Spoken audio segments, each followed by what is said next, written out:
Welcome to moral tables. چونٹی اور جھینگر. گرمیوں کے دن تھے. ایک چھوٹی چونٹی سارا دن دانے ڈھونڈ کر اپنے بل میں جمع کرتی رہتی. پاس ہی ایک جھینگر آرام سے درخت کے نیچے بیٹھا بانسری بجاتا اور ہنستا. جھینگر نے کہا، چھوٹی سی چونٹی، یہ دن کھیلنے کے ہیں، محنت کے نہیں. چلو میرے ساتھ گانا سنو.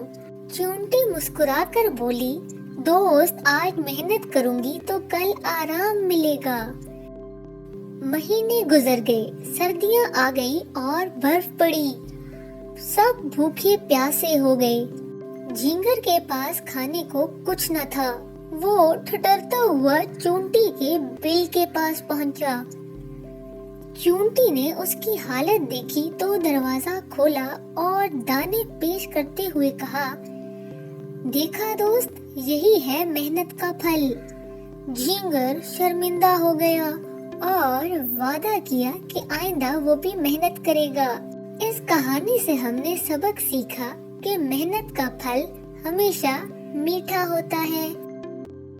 Thanks for watching.